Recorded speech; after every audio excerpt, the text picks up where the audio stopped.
All right, I'm lucky to be joined here by Garrett Graff. He's a New York Times bestselling author, Pulitzer Prize finalist. He's out with a new book, The Inside Story of the U.S. Government's Search for Alien Life Here and Out There. Comprehensive, Garrett, nearly 500 pages on our search for UFOs. It's an incredible history to try to trace back and cover. What I was trying to do with the book is bring together sort of two threads of the story that are normally written about separately. The U.S. military's hunt for UFOs here on Earth, and then the sort of evolving science and astronomy of the what's known as the search for extraterrestrial intelligence, SETI, out there across the universe. And normally I think journalists and historians try to tell these stories separately. And you sort of have this like kooky, weird UFO conspiracy theory people here on Earth, and then the very serious, thoughtful science people who do the SETI work out there across the universe. But of course, it's the same story in a lot of ways. You know, the question of whether aliens are visiting Earth is very directly related to whether aliens exist at all. And so I was trying to bring these two threads together and trace how the evolving conversations and understanding and science around UFOs and extraterrestrial life and the universe really have changed across the 80 years since the dawn of the modern flying saucer age in the wake of World War II. Yeah, I want to get to that in a second. But first, I've been a fan of your coverage when it comes to politics, when it comes to national security for a long time here. I saw that it was a comment by the former CIA director that partially sparked your interest in diving into UFOs here. Yeah, like I am not a UFO person. Like I don't, I don't live or die on Star Trek or flying saucers, and can't quote at least before I started this project, couldn't quote chapter and verse of, UFO sightings and alien abductions. I come at this as someone who has covered national security for 20 years and has written 6 or 8 books on, the Cold War and the presidency and nuclear strategy and law, federal law enforcement and the war on terror. And I got interested in this subject. Obviously there was this series of reporting by Politico and the New York Times in 2017 that the sort of blockbuster headline grabbing reporting that the Pentagon had been running a secret, UFO paranormal study program sponsored by then Senator Harry Reid. And I'd sort of seen that and paid attention to it. And, that did mark this moment that seemed to change the national conversation around UFOs, what we now call UAPs, and we can sort of talk about why that right. They're trying to make it happen. Unidentified anomalous phenomena. Yes. Which is meant to capture the idea that not all of these things are physical objects. Some of them are phenomenon, and and not all of them are flying. Right. That's sort of one of the things that they have discovered is basically USOs, unidentified swimming objects as well. But this conversation sort of changed after 2017, and you began in national security circles to hear people take seriously talking about this subject. And there was one moment that like really stood out for me, which was the interview you referenced, December 2020, by John Brennan. He was speaking to an economist journalist named Tyler Cowen. And he says, basically, there's weird stuff up there that we don't really understand what it is. And it puzzles us. And I said, look, I've covered John Brennan. I've interviewed John Brennan. John Brennan's a serious guy. Right. He's a former CIA director. Right. Well, right. Yeah. And there are probably not that many things that puzzle John Brennan. Like when John Brennan, in 2020, he had just wrapped up the better part of a decade as the CIA director and the White House Homeland Security advisor. He was a career intelligence officer, had risen to the ranks of the CIA, risen to the top ranks of the CIA before becoming director. When John Brennan wakes up in the morning with a question, there are tens of thousands of analysts and intelligence officers and surveillance systems and sensor networks and signals intercept networks and satellites that are tasked with answering whatever the question he has, within a day, within a week. So if John Brennan thinks something is puzzling after being in those roles for a decade, that's probably something worth diving into a little bit more. And that was what sort of led me to start this book and end up with sort of this study of our evolving sense of, UFOs and UAPs and, sort of where we are today. So you spent a couple years on this. Let's get straight to the headline, Garrett. What have you discovered? Are we alone in the universe? What do we know and what do we still not know? Yeah. The math is on the side of the aliens. One of the big transformations of the last decade is our understanding of just how common planets actually are across the universe, and just how common habitable planets turn out to be across the universe. Earth-like planets. And Earth-like planets, planets that have the characteristics that we associate with life as we know it on Earth. Leaving aside, all of the different forms that life could take that we would recognize as life on Earth. But that also then adds up to the math that we now understand about the full scope of the universe. And so you're left with about a sextillion habitable planets across the universe. Remind me, sextillion. I don't think I've done it since high school math. How many zeros is that? I have no idea. It's a lot of zeros. And that is, sure, life could be rare, but do you really think humans are a 1 in sextillion chance across the universe? So I think there is almost certainly life elsewhere.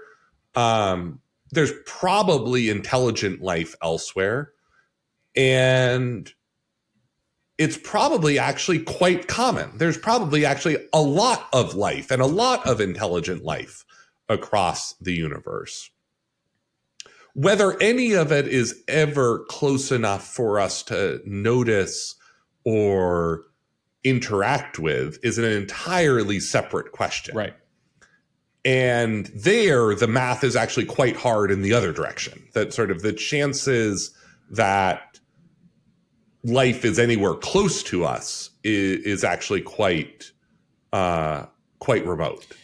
And in fact, one of the things as you get into the science and the understanding of this that sort of argues against UFOs visiting Earth, aliens visiting Earth, is we are just too insignificant for anyone to notice. As a civilization, as a planet, and as a solar system, we are probably just remarkably average and boring. Despite what we think of ourselves and what we've told ourselves. Despite what we think of ourselves. Yeah. And that one of the things that it sort of turns out that Hollywood and pop culture has sort of misled us on is this idea of sort of what first contact narratives would be, what it would be like for us to discover contact with aliens.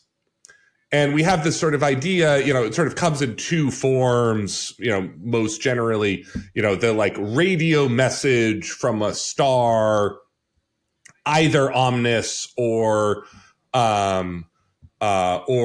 peaceful and hopeful. Right. The you Jodie have, Foster contact scenario. Exactly. Yeah. The literal Jodie Foster contact scenario. Or you have sort of the like Independence Day style narratives of the, alien mothership appearing over the White House, that take me to your leader. I'm, here to blow things up or conquer you. Yeah.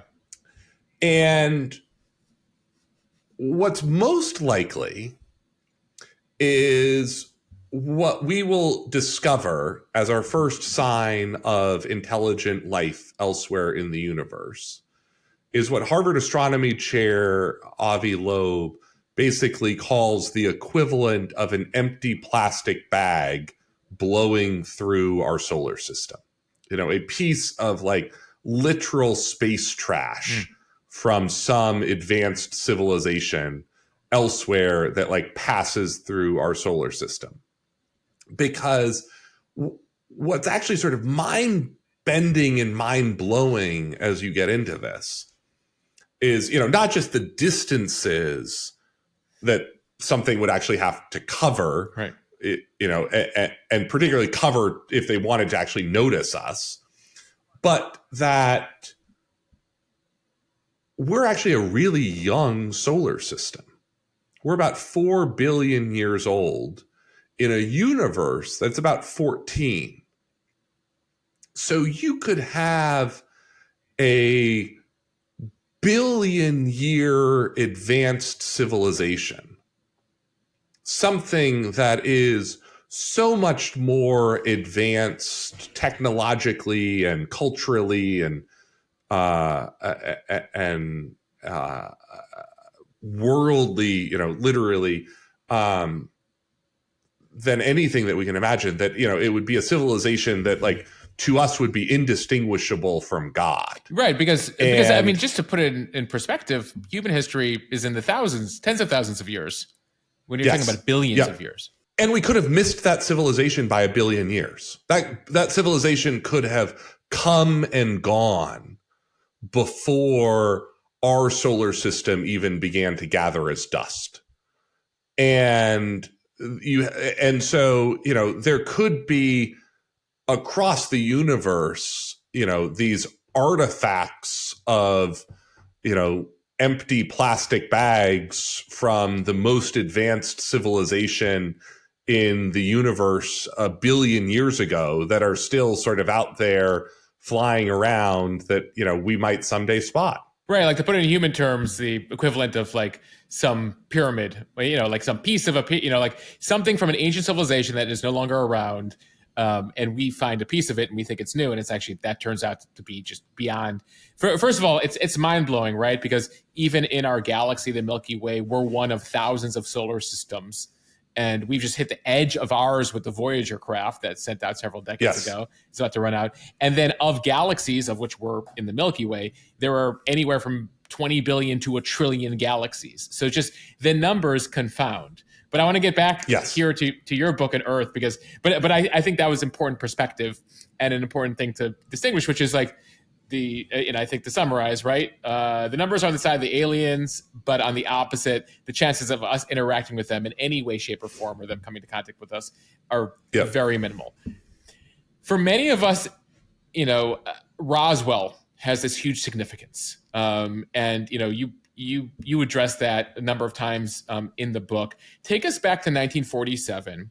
And what do we know now, nearly 8 decades later, about what happened at Roswell and why that has taken on why that's resonated so much? Why for many of us, that's our, what did we find at Roswell? Yeah. I'm so glad you asked about this, because this is like amazing, cultural, scientific, and political history that we really misunderstand in a bunch of fundamental ways. So the modern flying saucer age begins in the summer of 1947. And it begins with an Idaho businessman named Kenneth Arnold, who is flying in his private plane near Mount Rainier in the Cascades in the Pacific Northwest, who spots what he sort of reports are 9 saucer-shaped objects moving at tremendous speed, bright, glowing objects moving at tremendous speeds. This is end of June 1947. He lands, he tells some people about it, reporters hear of his story, interview him. Boom, you have a national fascination with the possibility of these flying saucers. And this is taken seriously. He's not considered some sort of wacko. No, but importantly, people don't necessarily leap to the conclusion that these are aliens either. These are unknown flying objects. And one of the things, by the way, that the government does pretty quickly as it's trying to wrestle with this question of what these things actually are is rebrand them from what the media has been calling flying saucers to UFOs, unidentified flying objects, which is meant to both capture that not all of the things that people see are saucer shaped, but that also they're trying to sort of decrease the giggle factor of people reporting flying saucers. But over the course of that summer, there are flying saucers reported in dozens of places across the country. More than 34 states report flying saucer sightings that summer.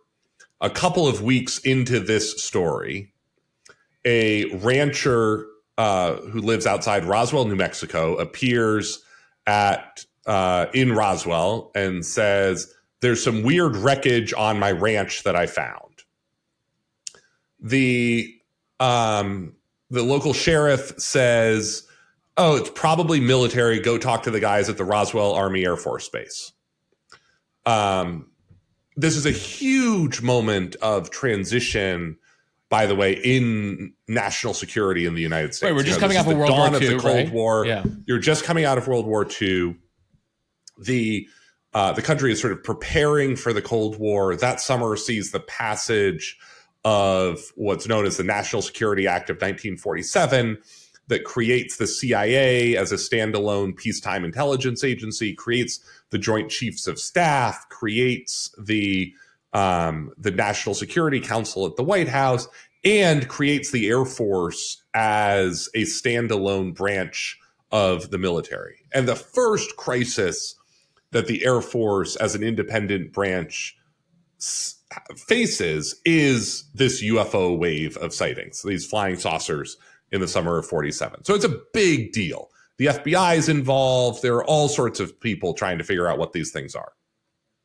So this rancher shows up with this wreckage at the Roswell Army Air Force Base, and the commander of the base, serious Air Force pilot, the Roswell Air Force Base that summer is the most advanced fighting unit in the world. It is the only nuclear-equipped fighting force in the entire world. It's those silver-plated B-29 bombers that delivered the atomic bombs to Hiroshima and Nagasaki. And the commander of the base was actually the backup pilot on one of those atomic bombings. So he is, a star in the Air Force. He looks at this wreckage. He knows everything that the U.S. Air Force has in its flying stock, and he doesn't recognize this wreckage. And he says he thinks that this is a great moment in his career. And he says to his public affairs officer, "Aha, we have found one of these wrecked flying saucers. Put out a press release announcing that we have recovered a flying saucer." And his public affairs officer goes off to call the Roswell Daily Record newspaper and announce their huge triumph.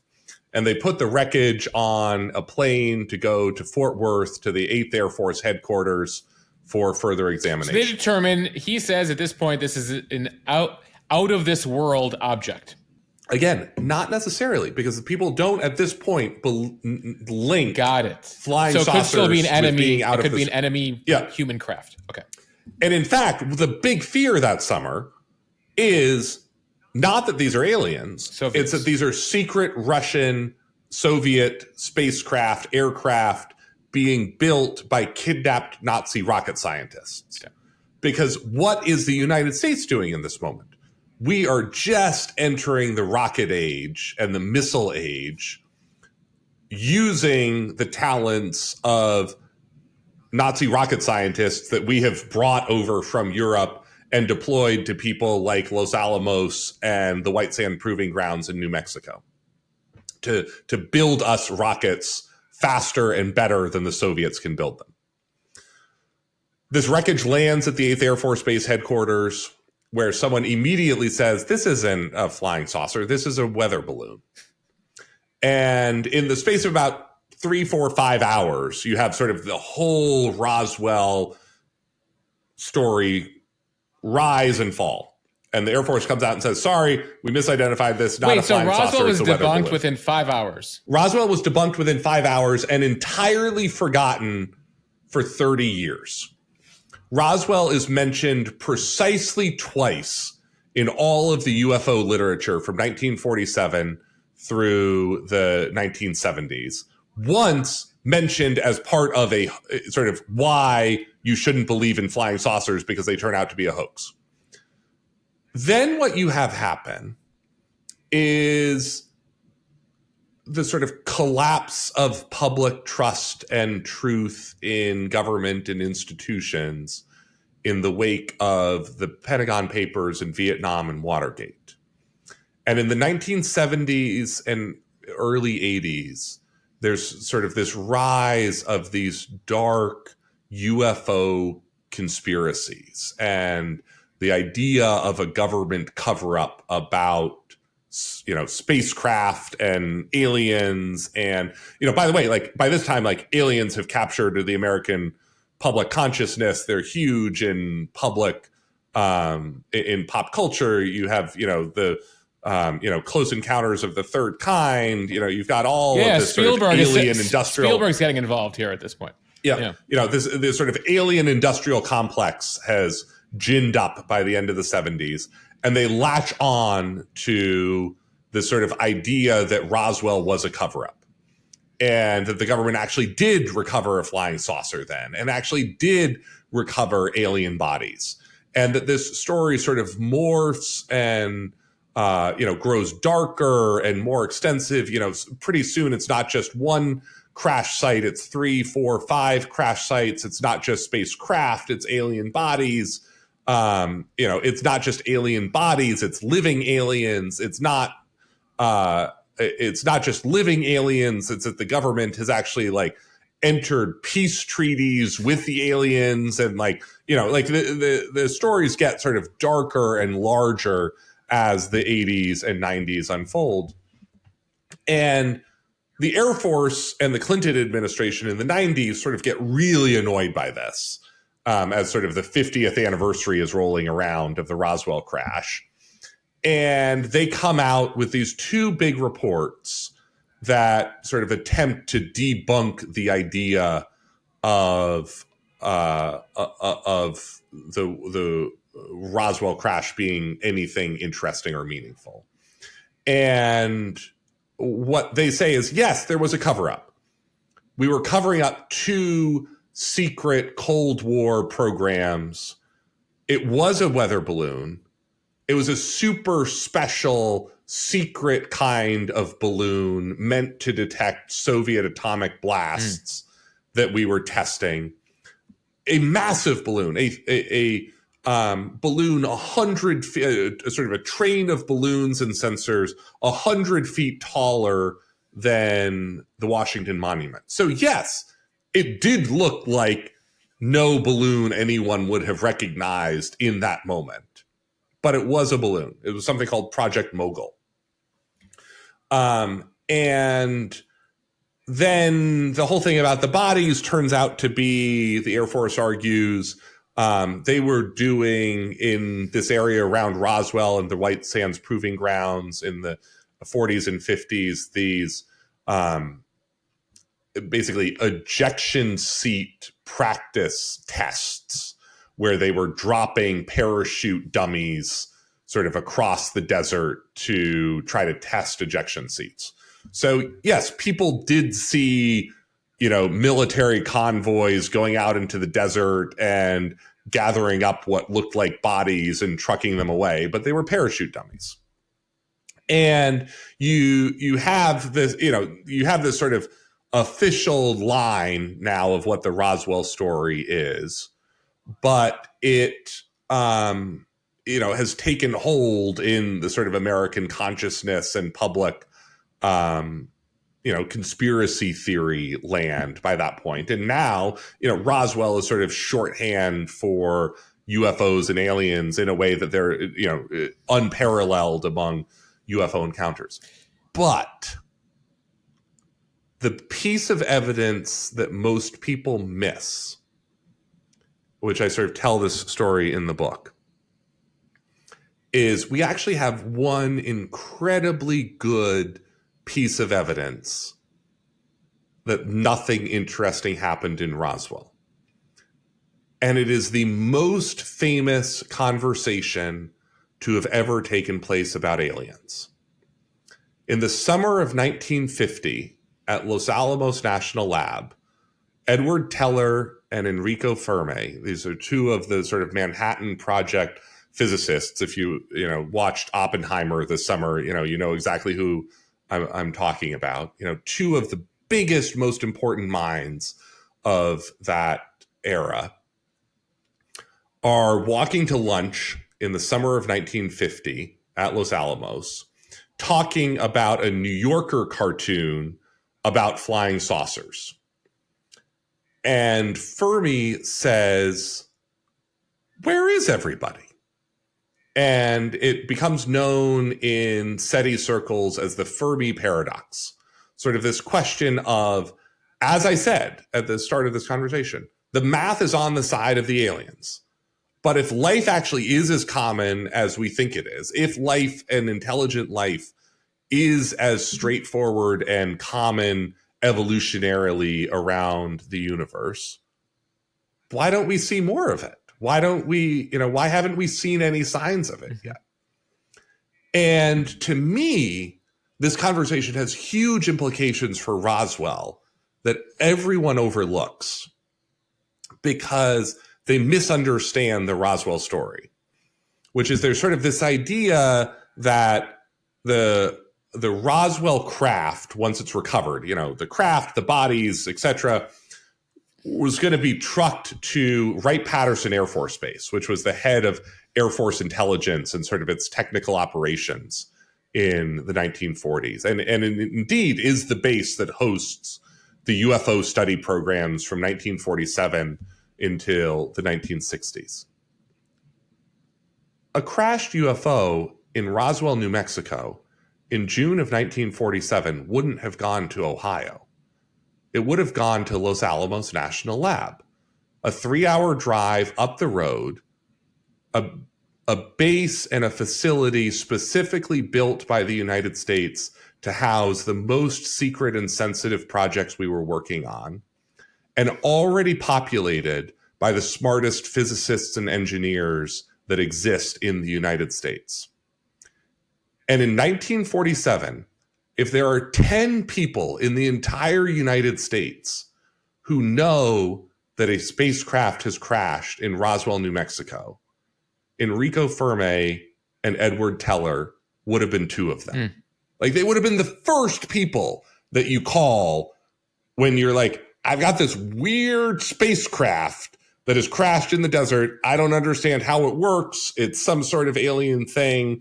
Like, Ed, Enrico, like, come check it out. There's no scenario that I can imagine where in the summer of 1950, Enrico Fermi is wandering around wondering why aliens have never visited Earth, if in 47 aliens had visited Earth. One of the things you got to in that story is the idea of the government cover-up. And it's Yes. something you address here is that um, the government is known to cover things up, to overclassify many, many things. It's one of the reasons that a lot of theories are out there still due to the, related to the JFK assassination and a whole variety of Yeah. subjects. And you say that it's not about the government covering up. We certainly know they cover things up. It's about what they're covering up. That it's not about covering up aliens, so to speak, but more about military technology. And to what extent does that explain the mysterious UFO sightings over the course of the past century? Yeah. So this is this is actually a really important part of the UFO story, which is the US government is absolutely covering up the truth about UFOs. Full stop, period. It's just not the conspiracy and the cover up that people want to think that it is. And what I mean by that is there are sort of two basic layers of the government cover up that we know about that are true. One is the government is covering up some portion of UFO and UAP sightings that are its own secret technology. The CIA later went back and estimated that half of all UFO sightings in the 1950s and early 60s were actually the U-2 spy plane. That it was a literal UFO. It was a plane that didn't look like any known plane, flying at speeds planes were not known to fly, at altitudes planes were not known to fly at. If you were a commercial airline pilot, flying across the middle of the country, and you looked up and you saw the U-2, you called it in as a UFO sighting. And it was. Those same projects over the years, lead to confusion around UFO sightings about, the SR-71, the A-12 Oxcart, the, stealth bomber and the stealth fighter of the 1980s, and presumably whatever weird stuff the government is doing right now with, drones or stealth fighters or right. I mean, bombers. literally as we speak, I saw a headline out of Reuters today about the new B-21, which is a new age flying wing that they're testing right now. Yep. Yeah. So that's sort of one layer of the government cover-up. The second is some big chunk of UFO and UAP sightings are advanced adversary technology being tested against us. We know this in part because the Pentagon has told us that. One of the few things that the Pentagon has said publicly about its sort of rejuvenated UAP program since 2017 is that it has uncovered a heretofore unknown trans-medium Chinese drone, which is to say a drone that comes out of the water and transitions to flight, which was a technology that the U.S. did not understand China possessed until it traced back this UAP sighting and understood that's what. And a couple of those recent incidents that have come up in Congress, et cetera, are related to flying objects going into the water. Exactly. Yeah. And what you see is, the U.S. government is super hinky about talking about its sensors, what it picks up, what it sees, what it doesn't see, what it can detect, how sensitive its detectors are. So, it's hiding what it knows about that advanced adversarial technology being tested against There's us. an advantage to playing dumb sometimes. Exactly. Yeah. And, by the way, we got actually a really interesting window into that sensor network this summer in the balloon, right? The balloon, but also the Titan submersible, where you had, this thing goes missing on its way to the Titanic. There's sort of days of, are they alive? What happened here? Blah, blah, blah, blah. They find the wreckage. A couple of days later, the story leaks in the Wall Street Journal. The U.S. Navy heard the sub implode in real time and knew that they were dead instantaneously the moment that it happened because of their audio anti-submarine surveillance system in the North Atlantic. which they don't like to talk about, and so they just didn't tell anyone. Which is why they allowed us to go through the whole media, Right. like we're going to search for them, and then the Coast Guard was searching for all the money that was spent, and the Navy knew right away. Instantaneously. So, you have the government covering up what it knows, what it's testing, but then you get to what I think is the core of the government cover-up and conspiracy around UFOs, which is, I think that the government is covering up ignorance, not knowledge, which is to say, John Brennan was right. The government doesn't have any idea what these UAPs actually are. It puzzles them, Mm-hmm. and it's really hard for a bureaucracy charged with protecting the nation to say, I don't know what that stuff is. It's weird. It puzzles us. It doesn't make the average American feel good at night when they go to bed. No. Yeah. And so to me, what is interesting and challenging and troubling about the government cover-up is the idea that they are covering up nothing, not something.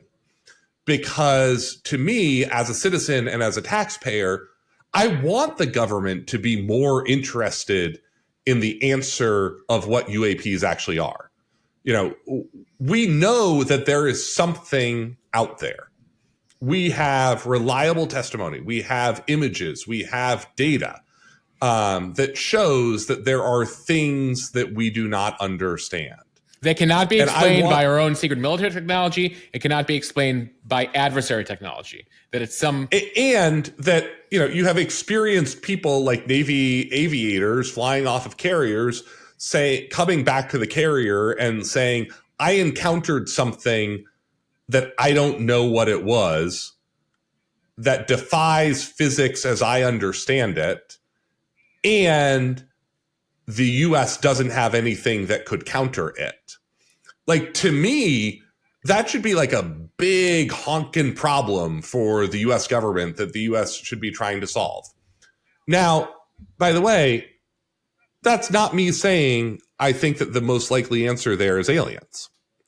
Because to me, part of the UAP story is, I think that there are interesting and fascinating and insightful and world-changing answers that we will learn as we solve the mystery of UAPs that don't mean at the end of the day it's aliens. So what do I mean by that?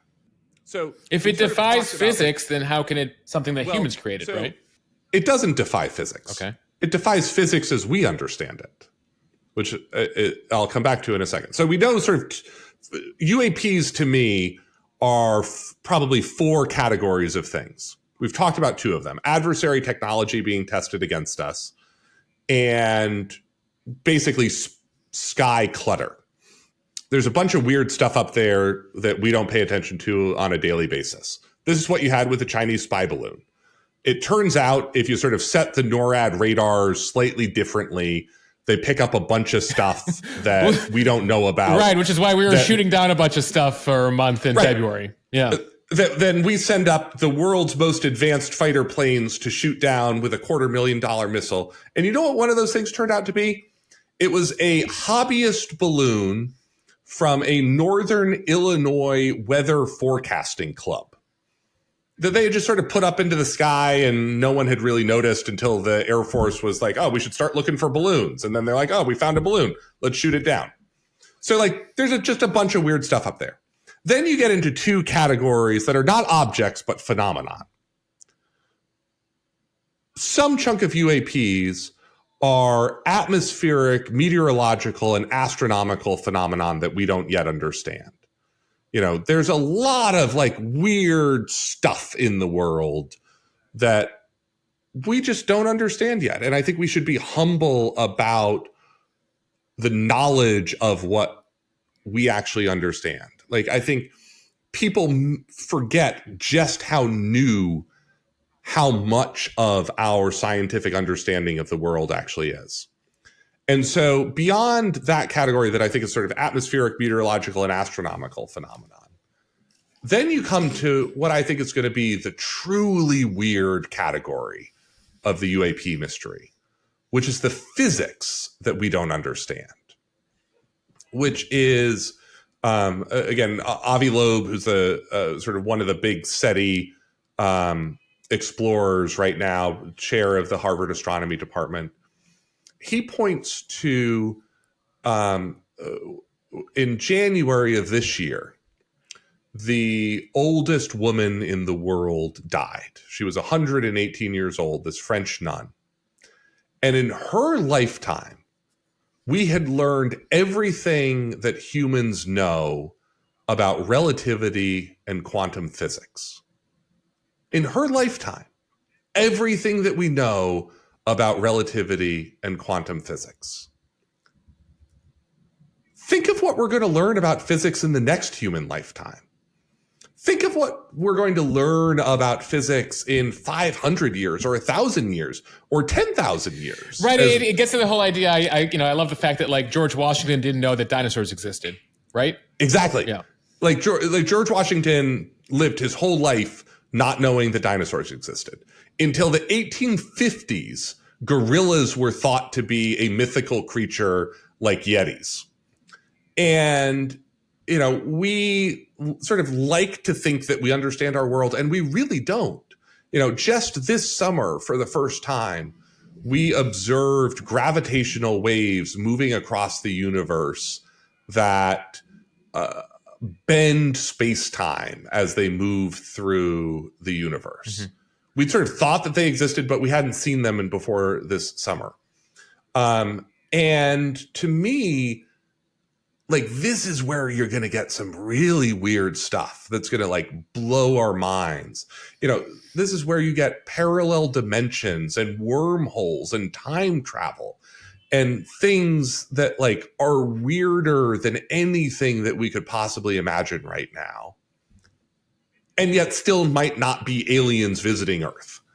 And so to me, like, part of the reason that UFOs and UAPs are like worthy of study, worthy of serious conversation, and worthy of government attention is the like just hope and optimism of what those answers are going to be in physics and meteorology and astronomy and atmospheric science. That like we're going to learn so much about the world around us, about our place in the universe, about our cosmic context as a planet and a civilization, that to me, like, it's in some ways like this question of the search for extraterrestrial intelligence, the search for, are we alone in the universe, is like the most basic antidote to the sort of despair and cynicism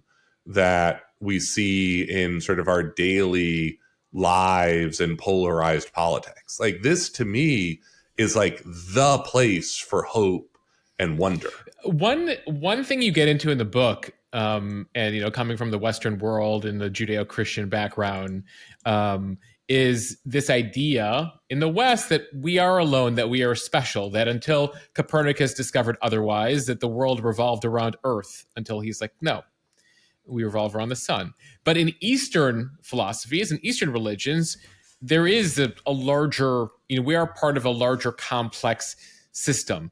Can you speak to that a bit? Because, I think that, and as you talk about that, whether the idea of UFOs and aliens, et cetera, resonate beyond America. Yeah, you're exactly right. Like, part of what is funny about the UFO story and sort of the search for extraterrestrial intelligence is, until relatively recently, most cultures and religions assumed we weren't alone. If you go back 125 years even, most smart people in America believed that there was life on Mars. Like, it was a very widely accepted and sort of understood scientific belief 125 years ago that, and by the way, that's part of the reason that the War of the Worlds story, as H.G. Wells first writes it,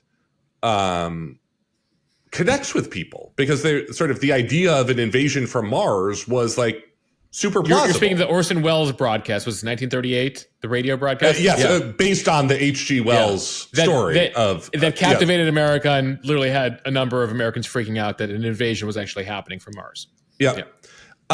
And so you have, all sorts of Eastern religions that sort of understand and believe in sort of the multiplicity of worlds, the multiplicity of life. And by the way, so do Mormons. And that's actually a big part of the modern resurgence of UFO study at the Pentagon, was the fact that Harry Reid, the senator sort of pushing for it, was a Mormon. And so in his faith tradition, he had no problem sort of understanding or believing or thinking that there were other civilizations and beings out there. One thing I learned, among the many things I learned, was Bill Clinton, when he was president, really wanted to get to the bottom of the aliens. And, one way I joke about this, Garrett, and I'd love, if you have any insight into this.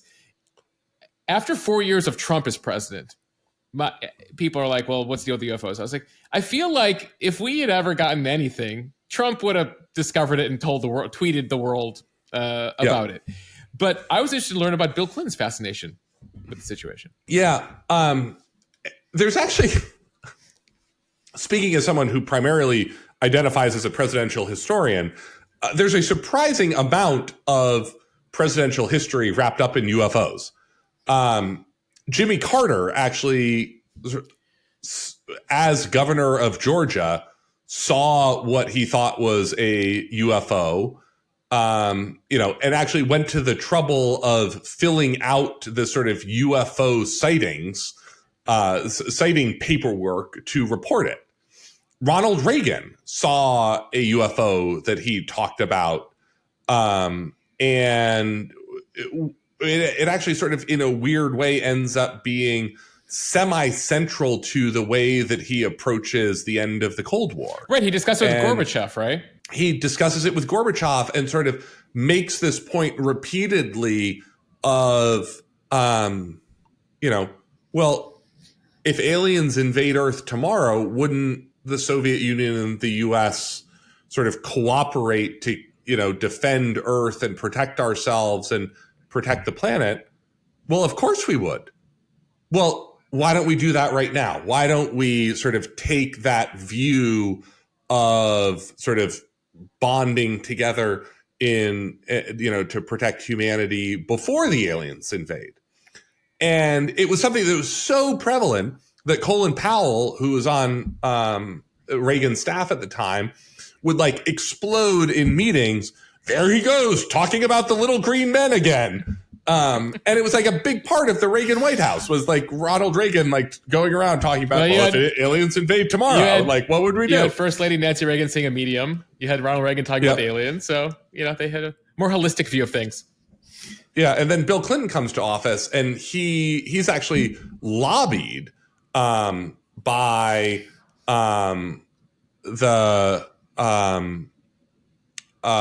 by sort of some wealthy donors to try to take aliens more seriously and look at these questions.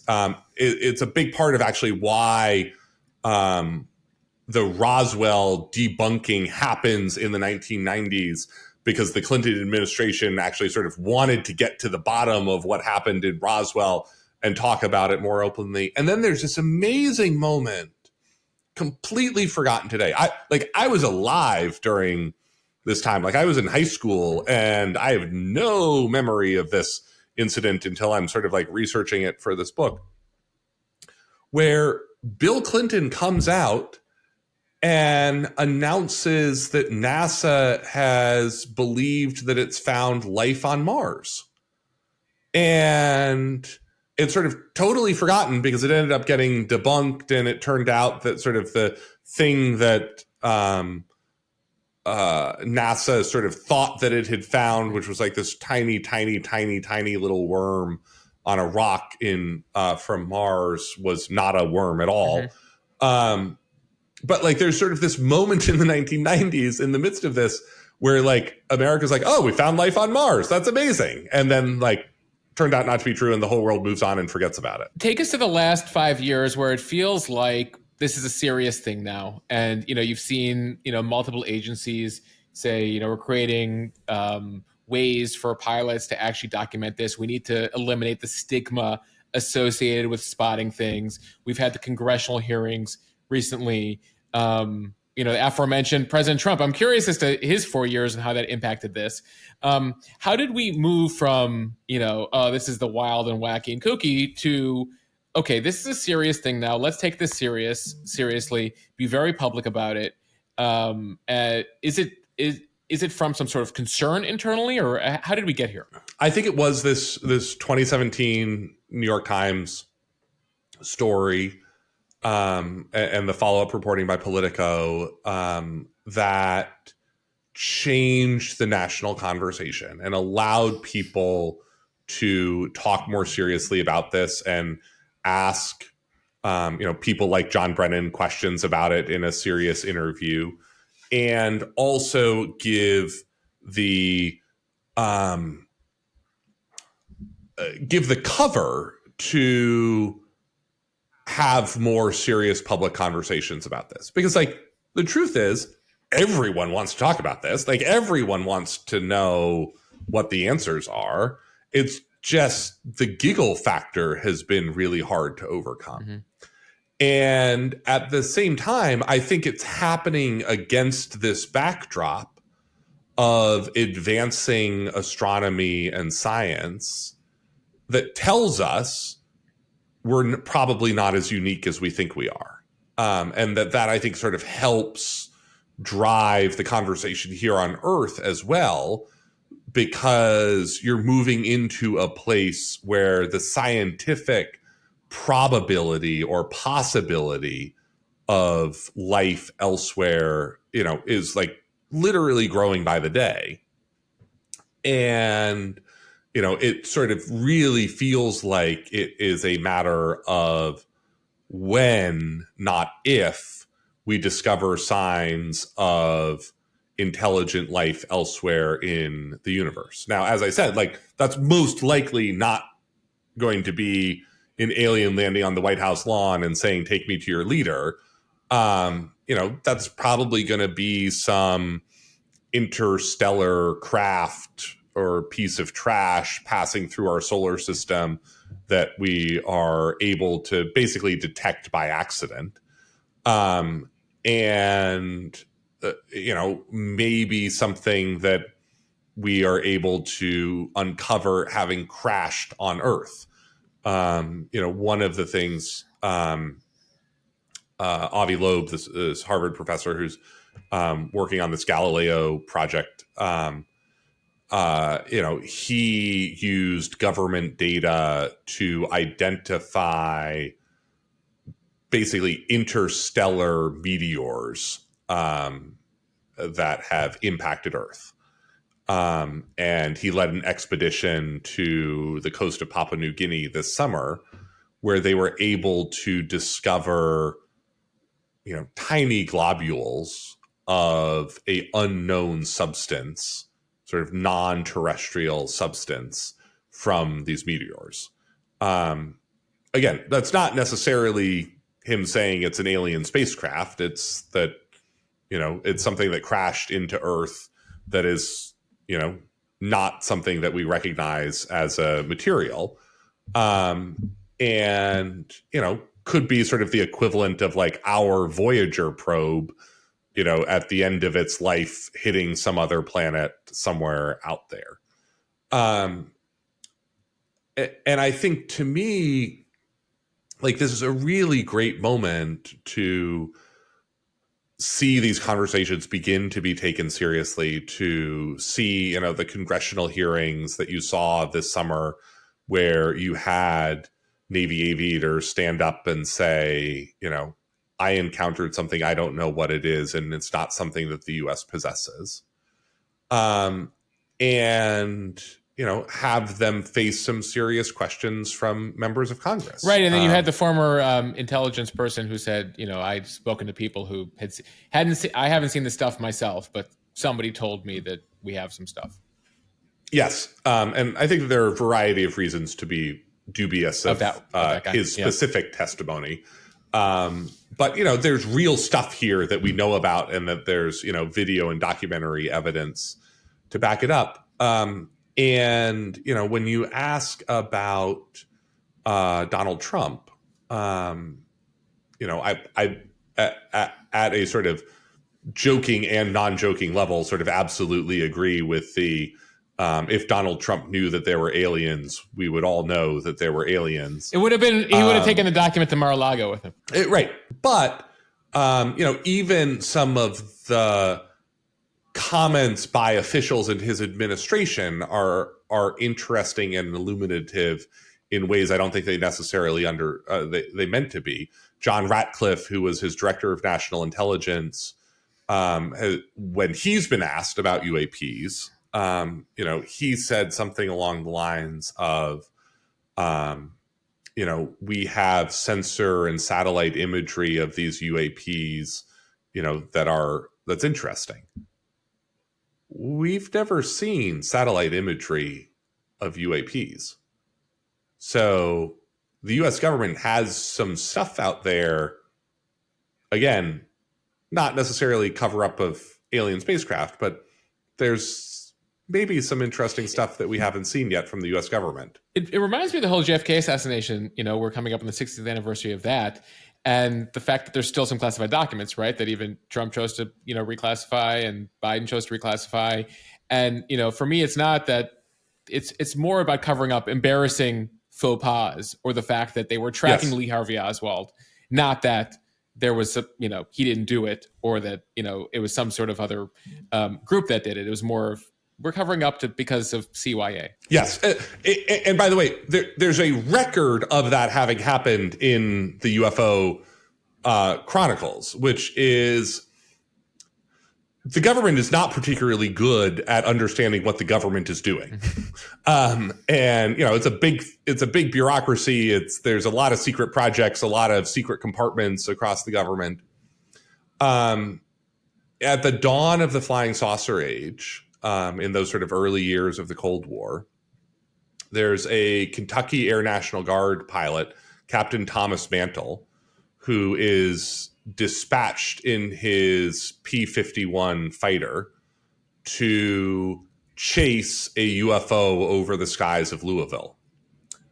And he dies chasing it. His plane crashes, and there's sort of this his final words, depending on sort of exactly who you believe, are, I'm closing on it. It's enormous. It's still above me. And there's this real sort of question and fear, was Thomas Mantle shot down by this UFO in, the skies over Kentucky?